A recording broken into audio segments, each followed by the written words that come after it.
Hello, my name is Andrew Green. I work as one of the directors of an organisation based here in London called CommunicationID.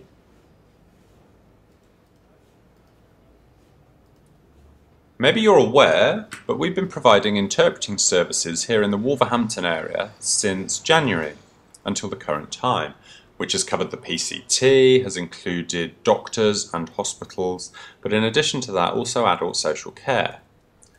The contract is soon going to be terminating, and the reason for this is that the council have decided they want to amend the contents of it. I'll explain the background. It's important for you to know some of the facts in relation to this. When we first agreed the contract back in January, we felt that we had a very clear understanding of the terms and conditions and the costs associated with the contract. But then as time has gone on, there have been some disagreements between us and the council over its content. So following discussions with the council, the current contract is going to be terminated and replaced with a new contract, which, in addition to the areas we have already said have been covered by the contract, will now cover also a host of additional areas. We believe Wolverhampton City Council have agreed now that they are going to cover everything in relation to the council in-house for the deaf community in Wolverhampton. We would like to inform you that the reason why the contract is terminated is because of the disagreements that we've mentioned over the content of the contract. We wish to inform you that the council's view of the contract and what's permissible within it is different from what ours was. So we have had disagreements over that. We strongly believe that we have improved the quality of interpreting services within Wolverhampton since we took over. And we wish to support the new contract, enabling a better quality of service provision within Wolverhampton.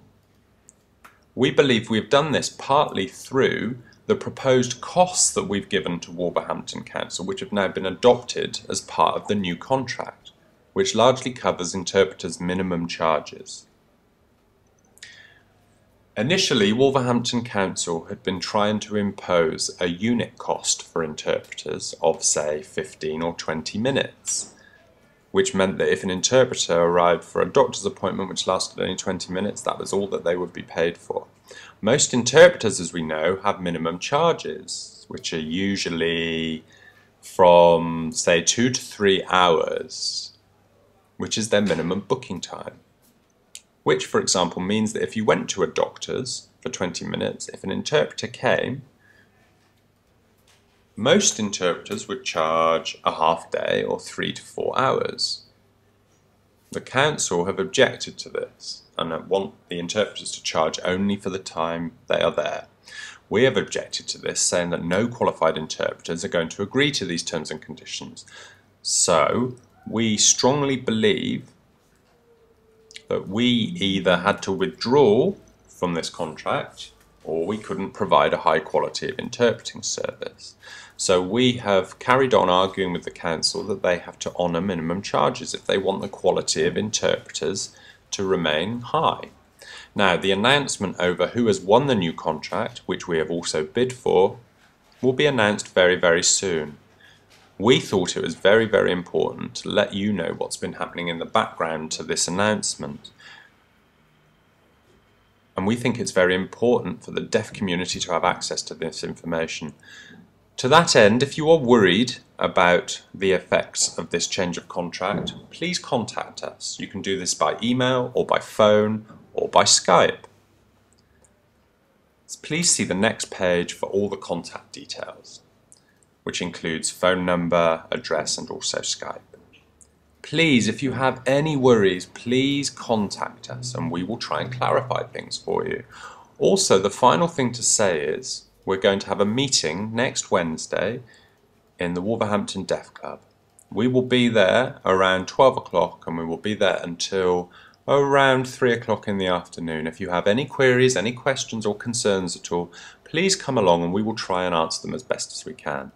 And the final thing to say is, from all of us, a really big thank you for your support in helping us to try and improve the service for Wolverhampton. And we hope that whoever is successful in winning the new contract, the quality and standards will remain higher. We have bid, as we've said, and we will find out very soon who's won it. And we hope it's us. And we believe that the service that you receive will be very good and that the standards have been raised. And if it's not us, we hope whoever wins the new bid will continue to maintain these standards. So perhaps we'll see you next Wednesday, and if we don't, please take care, and it's been lovely working with you. Thank you very much.